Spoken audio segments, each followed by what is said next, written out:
This did not happen to me, but to my grandmother way back in the 1970s. It was a balmy August afternoon in Delhi and my grandmother, Nani, and grandfather, Nana, were having lunch on the porch. Theirs was a huge house with a big lawn, driveway and stuff. Anyhow, while they were eating, a group of sadhus, Hindu monks, appeared on the gate asking for alms.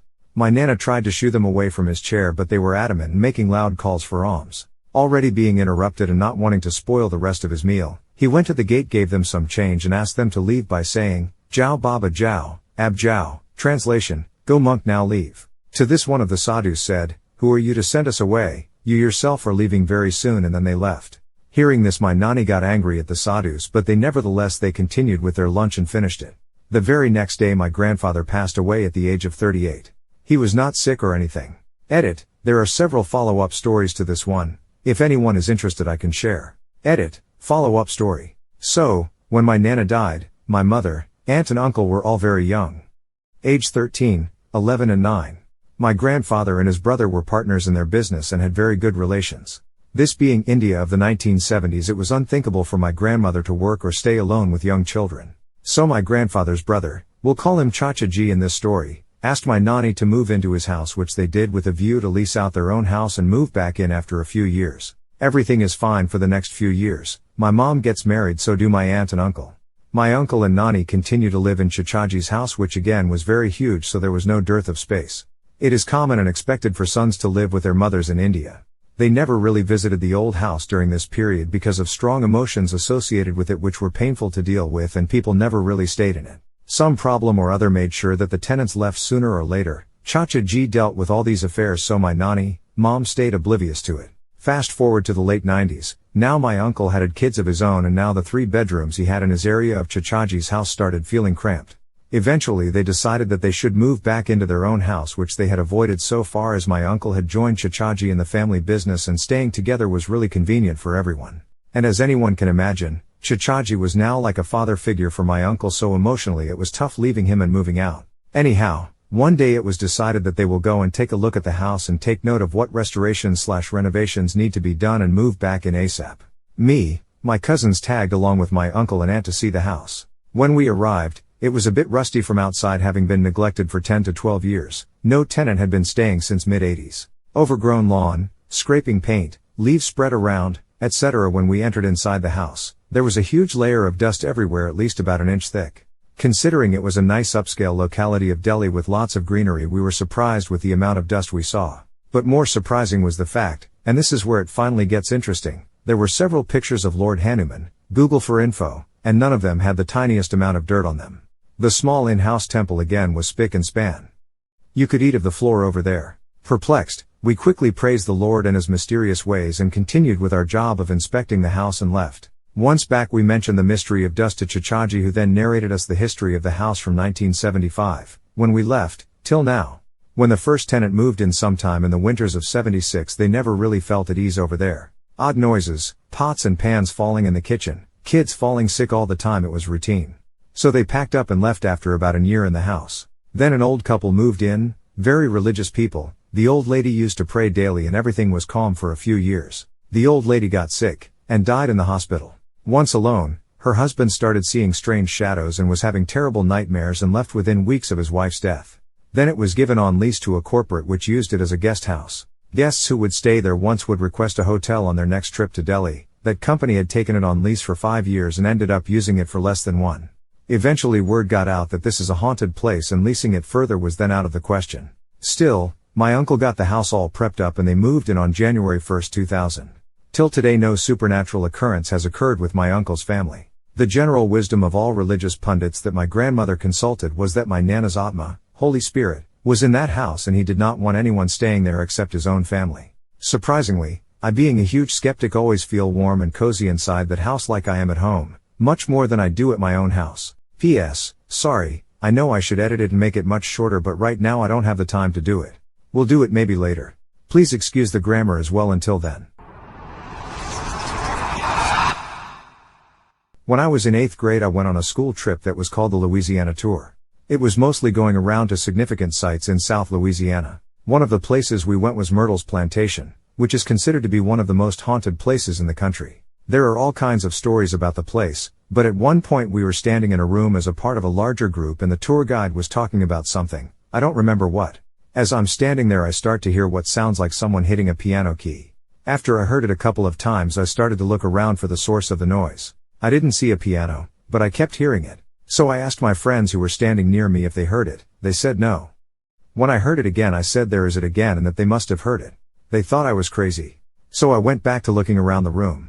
Everyone's eyes were on the tour guide except for one woman. She caught my eye and pointed at me and then at her ear with a questioning look. I realized she was asking if I heard it too and I nodded. At this point the tour guide starts telling a story about a soldier who had died there and that he played the piano and multiple guests had reported hearing him playing in the night. I honestly didn't know what to think. I guess I still don't. I talked to the woman as we were all leaving the room and she had heard the exact same thing as me, but her husband and son had not heard it. Permalink. Abderp 1022 1212 points 3 days ago. I work at the Myrtles plantation and I have so many of these stories and events that visitors tell me. The creepiest is one in my opinion is that you can sleep at the plantation kind of like a bed and breakfast. Well, we have a room that is filled with those creepy ceramic dolls. There is one doll though that was one of the children's favorite and always was in the bed with her at night. The child later died, too long to explain, and the doll stayed on the bed with her. When we started to house guests at the Myrtles we kept the doll on the bed in memory of the child. The first night when someone slept in the room they moved the doll to get more comfortable. In the morning the doll was back in the bed with its hands on the guest's throat. She came out outraged accusing us that we did something in her room. No one went in or out of her room that night at all. The next guest moved the doll as well and when he was sleeping he heard tapping on the wood floors. He woke up and noticed the doll on the floor where the sound was coming from. Everyone who stays in the room and moves the doll will come and go back in its bed. This happened to a friend of mine. She told me about it a year or so ago. We'll call her Minji. Minji is in her late 20s, and works as an English tutor in South Korea. One evening, a few years ago, she was tutoring a high school boy. They were up studying pretty late, and the buses stopped running. Being a long way from his house, the boy asked if he could crash on her floor overnight and get the first bus the next morning. Minji was very reluctant, because inviting a teenage male student to stay the night didn't sound like a great idea, but he was begging her and eventually she relented.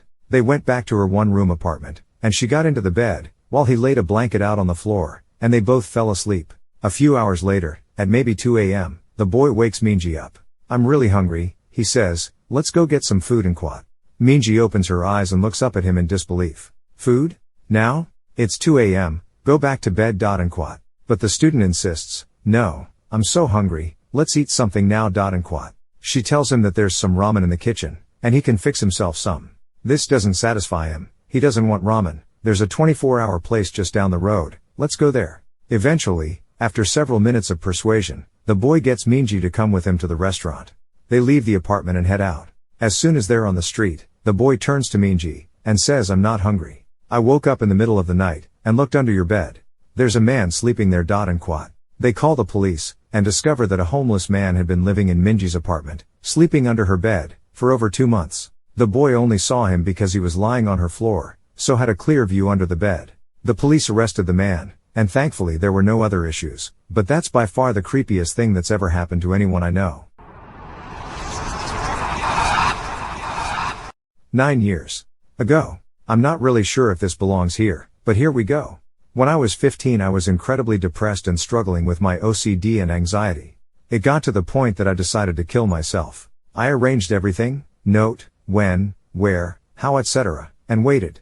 I waited about a week until my parents went out to dinner. I attached a note to my door telling my parents not to come in and to just call the police, got dressed in my nicest clothes, showered, did my hair, and put a suicide note in my shirt pocket. My father had a number of guns and I chose one of them to do the deed with, a Beretta 92 handgun or something like that. I went into my bedroom, turned on some music and laid down on my bed. I put the barrel into my mouth, sang a few lines of Freefallin' through tears and pulled the trigger. Then it went into a third-person type thing where I was just watching myself. I saw myself laying dead on my bed, slumped over and bleeding everywhere. I watched myself lie in my own gore for what seemed like forever. Then suddenly it felt like all the wind get knocked out of me, and I was back in my body. Click. The gun jammed. I just threw it onto the ground and sobbed into my pillow for hours before cleaning up everything and going to sleep. I have no idea what happened that day, but I'm more grateful than you can imagine. After that I really made an effort to turn my life around, and it did. It's scary thinking that I wouldn't be here right now if it worked. I have a story that is pretty creepy, at least for me. Back when I was in high school, me and a couple friends had just gotten back to my house from a party and it was very late, around 2 a.m. As we were about to all go to sleep, I decided to take a quick shower because I had had a lot of beer spilled all over my shirt by a drunk girl and I also smelled like a pile of cigarette butts.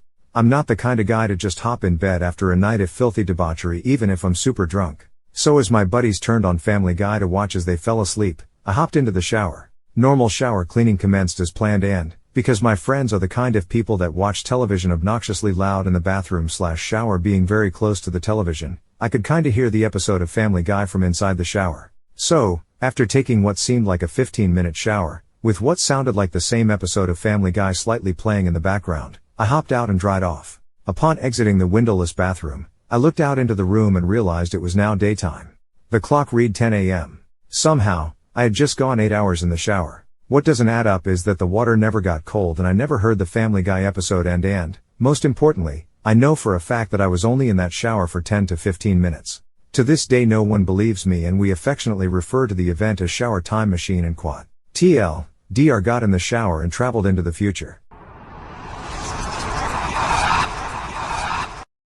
Back in 1987 I was sitting in class, and had to this day, the most intense and vivid daydream I have ever experienced. I was sitting in class looking at the clock, then the next thing I know, I am walking through the mall with a woman who I never met before.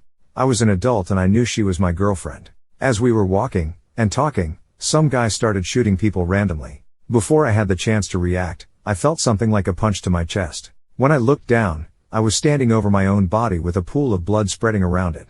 I watched the chaos of the scene unfold in real time. My girlfriend was over my body screaming, and I was trying to comfort her. I watched the police neutralize the shooter, then the other emergency workers clear the scene. I watched them remove my body. I tried to follow, but I was unable to leave the mall. I haunted the mall for a couple of years. As a spirit I was bored, so I would mess with the security guards during the night shift. During the business hours I would try to interact with the customers. Every now and then I could get someone to nod hello, or walk around me so we wouldn't collide. I remember an elderly man sitting on one of the resting benches have a heart attack. As he was standing over his body, I walked over to him to comfort him. I had an overwhelming feeling that it wasn't his time to die, and I told him so. He climbed/sank back into his body as the emergency workers were resuscitating him. One day I was sitting on one of the resting benches, and a young boy about the age of 6 or 7 years old sat down next to me. He started talking to me, and when he did, I felt something weird happen. I knew I was to leave with him. I became his invisible friend. His name was Brian, and he was an only child, of a single mother. She was an abusive alcoholic. I helped him survive life. I taught him not to talk to others about me so they wouldn't think he was crazy. I experienced being with Brian for years. When he was about 10 years old, his mother came home drunk. She went into a drunken tirade and hit Brian. I lost my temper, and was able to slam her into the wall. She never hit him again. I watched him grow up to a teenager, and when he was 18, I knew that my time with him had come to an end. We said our goodbyes, and just like that, the daydream was over. I looked at the clock and maybe a minute had passed. I had experienced just short of 2 decades of existence as a ghost in a minute of time. This happened when I was 11. I still remember it like it was yesterday. My grandfather was getting old and had been in and out of the hospital a few times that year. At that moment he had been in the hospital for probably 2 days. We had gone into the hospital to visit him where I gave him a big hug and told him I loved him and would see him tomorrow. That night, I went to bed, and had the most beautiful dream. My grandpa came into my room and sat in the rocking chair in the corner. He invited me into his lap and told me he was going away for a while and that someday he would see me again. I shouldn't worry, because everything was okay and he wasn't in any pain. I smiled at him and gave him a big hug and told him I understood. I then looked over at my brother sleeping in the bunk below me and asked my grandpa if we should wake him up and tell him. When I turned back around to get a response from my grandpa, he was gone. I ran to the window to look out onto the front yard. There he was waving at me. He whispered, "Go tell your mom and dad exactly what I told you in quad." I looked back at the door to my room and then back at the front yard and he was gone. I immediately woke up, ran to my parents' room and turned on the light. I told them exactly what Grandpa had told me. They told me it was just a dream and to go back to bed. I told them again exactly what Grandpa told me. Again, frustrated, it was 2 a.m., told me to go to bed and we would talk about it in the morning. Just then the phone rang. It was the hospital. My mother started sobbing. Grandpa had passed. At that moment she just sat there with my father staring at me. I still remember their faces. They both looked at each other, then me, then each other, and finally smiled and stopped crying. They gave me a big hug and told me they loved and to go back to bed. They ended up going to the hospital that night and my aunt came over to watch us. But we have never talked about that night since. In fact, I don't think I have ever written about it, which explains the tears rolling down my cheeks right now. Wow, that was liberating. And I am glad other people have had these types of things happen. Not creepy, but so vivid and distinct that I still think about it, years later. I had a, subjectively, long, involved dream where I was a vendor in a fish market. I remember getting up early, dressing, doing a whole morning routine, going to get tea, heading out to the docks, buying fish, loading them in a cart and going to get ice, then haggling for ice, buying some less fresh fish while I was at it, then going to a market to my stall, setting up and selling fish all day. It was so real. I talked to friends, smoked nasty cigarettes, haggled customers, ate lunch, had tea and just lived through the day. At the end of the day, I cleaned up, counted my cash, paid the stall rent, went home, cooked some of the fish I hadn't sold, sling with some veggies and rice that I'd traded for. I drank more tea, relaxed for a while, then drew a hot bath, soaked and smoked some more cigs, then went to bed. The next morning, I woke up refreshed, ready to go down to the docks to buy fresh catch. Except I was in my house, next to my wife, truck parked outside and it was Saturday, no work. My wife and I were getting geared up to go skiing in Oregon and the car was already packed. Weird thing was, in the dream, I was single. And a smoker, I'm not. And the whole long dream had been in fluent Chinese. The effortless kind of fluency that only comes from a lifetime of speaking it. Oh, and I had been Chinese. I'm a big, hairy white dude, somewhat fluent in Spanish and I know a little bit of Russian, but I've never. It was just weird. I've never worked in a fish market. Okay, so there is no other way to say it other than my house is haunted. I am usually a rational person, but my house has always given me a belief in the paranormal. I have many stories to tell, but I'll start with the most terrifying for me personally. So one night I was downstairs sitting in my computer room, which is basically a small room at the front of the house with many windows. The downstairs of my house is very interesting, as there are very few doors connecting rooms, and instead we have big opening/archway things that are hard to describe. Anyway, from my computer room you can walk into the living room and from there you can walk into the dining room. From the computer room you can see from the front of the house to the back of the house. I was sitting at my computer late at night playing a video game or something, and it was a really rainy night. It was around 2 a.m. and I was getting these really odd sensations, like something ominous was watching me from the dining room. The entire house other than my little room was pitch black, and so I could see nothing.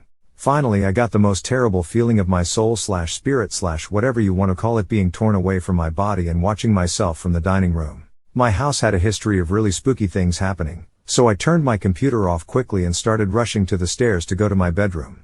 My stairs are shaped like a T and you can go up either from the kitchen or from the entrance room and these two sets lead to a landing, which then has another set of stairs that goes to the second floor.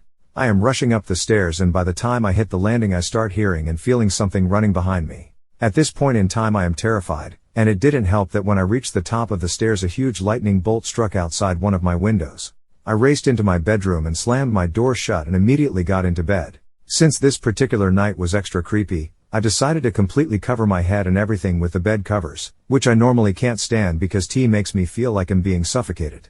Just as I start calming down and feeling drowsy I feel what feels like a single finger run down my spine and so I immediately turned the direction I felt it and saw nothing. I think stayed up the entire night paralyzed with fear. That story is the worst for me personally, but a lot of other things have happening when I have friends over. There are a lot of friends who will not sleep in my house without some type of light on, so I may tell some of these other stories later. Yeah, let's hear this shit. I'm not sleeping this week anyway. Alright, I shall tell some more. I've told these stories so many times to different people it isn't even difficult anymore. Okay, so my two best friends would always stay over on the weekend whenever we were around 13 or 14. We all had experienced terrible things from the basement, mostly strange noises. My basement is spooky even during the day, it's stone walling and the floor is cement and it looks very eerie and kind of solemn. The worst part is that it has many rooms for storage and the doors for these are always open, I don't know why, and it's always pitch black in these rooms. Anyways, the basement became infamous among my group of friends and it all started one night when I had some over to stay the night. We all heard this really odd noise coming from downstairs and my best friend Brandon went over and put his ear to the door. He said he heard what sounded like something being dragged across the floor, and he assumed it was my mom carrying a bag of pellets for our pellet stove. It was the middle of the night though and that made no sense, so we opened the door. Now the basement stairs are shaped like an L and have a landing similar to my stairs to the second floor. We could see this weird blue glow coming from the basement, but due to the way the stairs were shaped, we couldn't see what was producing it. Then we heard a loud thump and a very audible sound of feet racing up the stairs. This is when we slammed and locked the basement door and ran for cover onto the couch. From this point on we would always do thing in the basement at night for the scares. One of out activities we would do is one person would go down to the basement and another would stay upstairs. This way both people were alone for double the scariness. We had these cool walkie-talkie watches that allowed us to talk together though. We did this a few times, and we even took a video camera down with us. The basement was so dark that you couldn't see anything, but it recorded us talking and any noises we heard. One time I was upstairs and my friend Brandon downstairs and I hear him yell at me over the watch to get downstairs immediately. I race down and find him huddled in a corner with a broomstick as his weapon. He claims he heard something behind him slither, so we go upstairs to listen to the recording and clear as day you hear what sounds like something fall and then slither across the floor. It's the only time we ever got something scary happen on record, and we don't even have it anymore, which is the most disappointing. Another time, me, Brandon, and my other friend Clem were all sitting upstairs in the dark just listening for scary noises. My house is very old and so it is always creaking and moaning and cracking, but after a while you learn to separate those from the unnatural noises we always heard. Many time we heard things either in the kitchen or from the basement that made us sleep with the lights on, and there was no sleep to be had even then, but the worst was when we were all sitting on the couch in the pitch black and we were just talking casually. Brandon then says, you know what would be the scariest thing ever? If the basement door just opened and about 2 minutes later we heard the sound of the door open and then slowly shut. It's the most distinguishable noise ever, and we all just stared at each other in paralysis as in to say, did you guys hear that too? Then we all simultaneously jolted towards my computer room and Brandon, who was a scrawny lad, picks up my two-person love seat by himself and barricades the large entryway, and it is there we spend the remainder of the night. If I can think of any more stories I will tell them, but these are the ones that come to mind first. I was in my dad's office at his old house around 1 in the morning. Let me give you the layout. Once you open the door to walk out of the office you have a direct view of the hallway in front of you and it connects to the stairs to the second floor. I was playing Halo CE online and I heard a bouncing ball being thrown from the stairs hitting each stair on the way down then the tile floor. It was unusual because I knew no one was upstairs at the time. My little brother was in the den area watching TV, my older brother was in the couch asleep and my parents were in their bedroom asleep. I assumed one of my brothers happened to go upstairs for some reason and along the way they kicked a ball or something. So I just continued playing Halo. Well, I hear it again, but this time it bounces all the way down the hallway and hits the door, which was closed. I got mad because I didn't want my brothers to wake my parents because I just didn't feel like hearing them yell. So I got up mad and flung the door open to tell them to knock that shit off. Well, when I opened the door I looked down the hallway and up the stairs and noticed a small girl at the top of the stairs in a formal white dress. I stared for about 5 seconds, then open, closed the door. I wanted to see if this said thing was still there, but I didn't want to open the door and realize it's standing right in front of the door or some shit you see in the horror movies. So I grabbed my phone and called my little brother hoping he was still awake and had not dozed off watching TV. When he answered I told him to come to the office to check out this sweet double headshot I got. So I hear his footsteps coming from the den. When he comes in the door I just say, oh never mind, and start walking towards the den really fast. I didn't tell anyone until the morning because it sounded made up. I have plenty more paranormal witnesses from that house, my mom's old house and my dad's new house. If anyone wants to hear, TLDR, nope. Second story / same house, I was asleep in my room on the second floor. This takes place about 2 weeks after the first incident. So after the second week I just assumed what I saw was just my imagination because lack of sleep. So I was playing CODMW2 online in my room. It was about 2 a.m. Older brother was at my mom's house and my little brother had dozed off on my bed behind me. So the TV is set up so it's next to my door. So after about 2 hours of straight online gameplay I hear footsteps coming up the stairs. I assumed it was my dad telling me to turn down my TV. But halfway through I thought, why wouldn't he just call me on my phone to tell me instead of getting out of bed and coming all the way upstairs? So I just anticipated the door to open. I quit my current game I was playing and turned down the TV before he would even ask. I just said out loud, alright, it's turned down. And quat. I hear the footsteps stop. I don't hear any going back downstairs. I wanted to open the door to see if anything was standing on the stairs or something. I was just should I? I had music playing and the game was on the menu screen. I just stared at the door waiting for my dad to open it. It pops open just a little. After like a good 5 minutes nothing. Another 5 minutes nothing. Then the door just swings open very hard but stops at a halt before it hits the wall so no noise was made. I get up, Slide my brother's phone across the hallway into his room. I then call it and hide my phone. I wake my brother up to tell him his phone is ringing. He gets up and asks what's his phone doing in the other room. I just say I don't know, maybe he left it there. I end up going to sleep about 10 minutes later. Fast forward to the morning. My dad comes in the room to tell me he's leaving to work, if I need anything call him. I tell him, why did he barely open the door last night and leave? He says he never came upstairs. I just dismiss it, mainly because I did not want to think about it.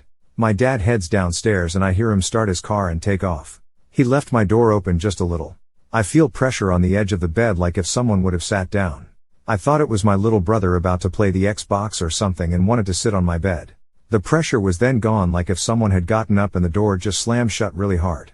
I got up pissed as hell to tell my brother to cut his shit out.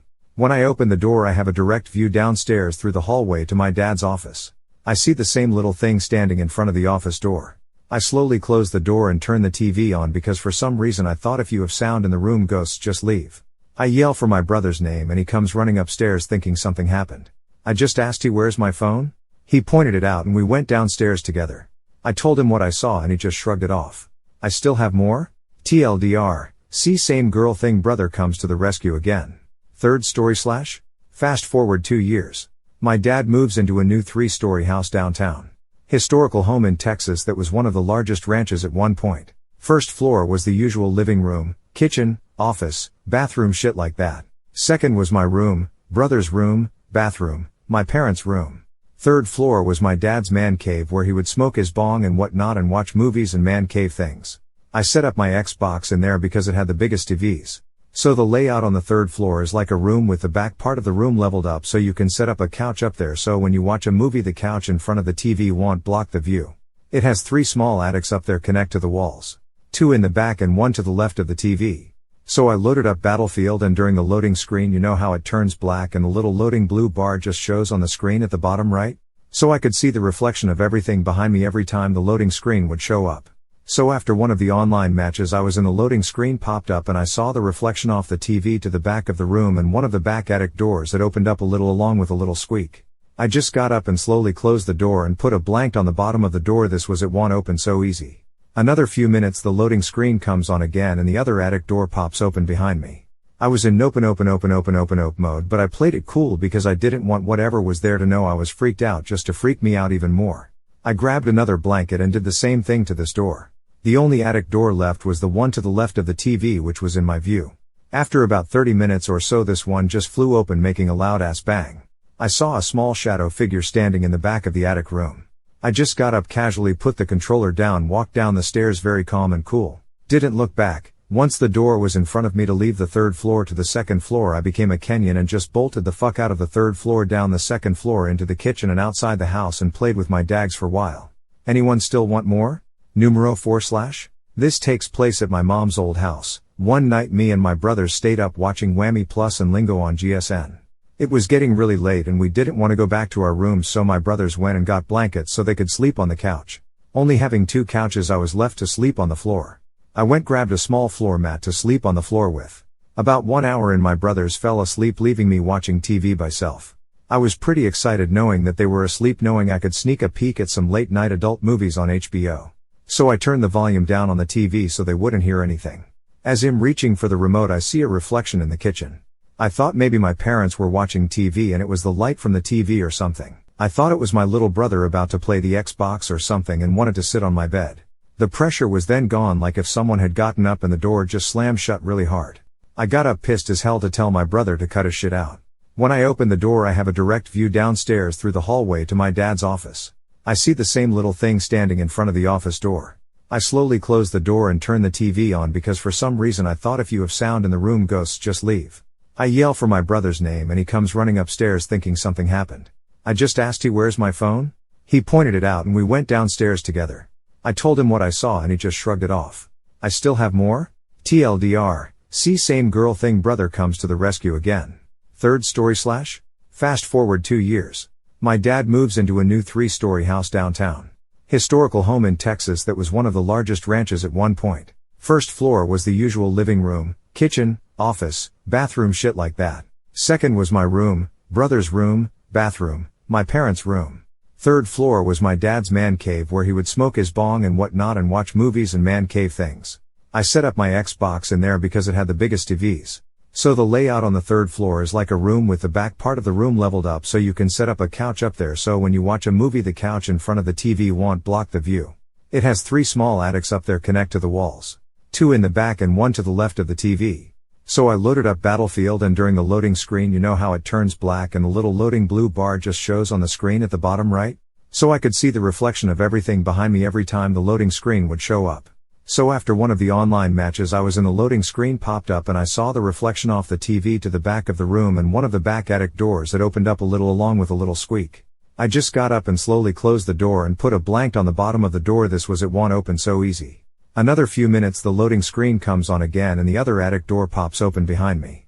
I was in open mode but I played it cool because I didn't want whatever was there to know I was freaked out just to freak me out even more. I grabbed another blanket and did the same thing to this door. The only attic door left was the one to the left of the TV which was in my view. After about 30 minutes or so this one just flew open making a loud ass bang. I saw a small shadow figure standing in the back of the attic room. I just got up casually put the controller down walked down the stairs very calm and cool. Didn't look back. Once the door was in front of me to leave the third floor to the second floor I became a Kenyan and just bolted the fuck out of the third floor down the second floor into the kitchen and outside the house and played with my dags for a while. Anyone still want more? Numero 4/. This takes place at my mom's old house. One night me and my brothers stayed up watching Whammy Plus and Lingo on GSN. It was getting really late and we didn't want to go back to our rooms so my brothers went and got blankets so they could sleep on the couch. Only having 2 couches I was left to sleep on the floor. I went grabbed a small floor mat to sleep on the floor with. About 1 hour in my brothers fell asleep leaving me watching TV by self. I was pretty excited knowing that they were asleep knowing I could sneak a peek at some late night adult movies on HBO. So I turned the volume down on the TV so they wouldn't hear anything. As I'm reaching for the remote I see a reflection in the kitchen. I thought maybe my parents were watching TV and it was the light from the TV or something. I noticed my mom's room was closed so I then came to the conclusion that it must have been a car parked outside on the side street with its headlights coming through the windows or something. The light turned into an orb and started floating closer to me in a swaying motion. I would float really slow. I froze up, unable to speak or move. I got goosebumps all over my body and my hair started standing up on my skin. Really shitty feeling. I could hear me making noises trying to scream for my brothers to wake up. The orb got about 10 feet from me and made shape into a man wearing a suit with a hat. I couldn't make out a face but he did have a beard. He stood there in the dining room just staring at me. Went on for about 10 seconds, felt like a lifetime. He just walked into my brother's room and I was able to move again. I just flipped shit and this time I didn't make any quick excuse to wake someone up. I shook my brothers telling them to wake the fuck up and just yelled for my mom. I told them what happened. My mom cleared things up with me telling me I have nothing to worry about. My great-grandpa had lived in the house before we moved in and he had passed away in his sleep in my brother's room. I went on to see him about 2 more times. Once in the doorway of my room and another when I was leaving the kitchen. He was sitting in a chair in the dining room.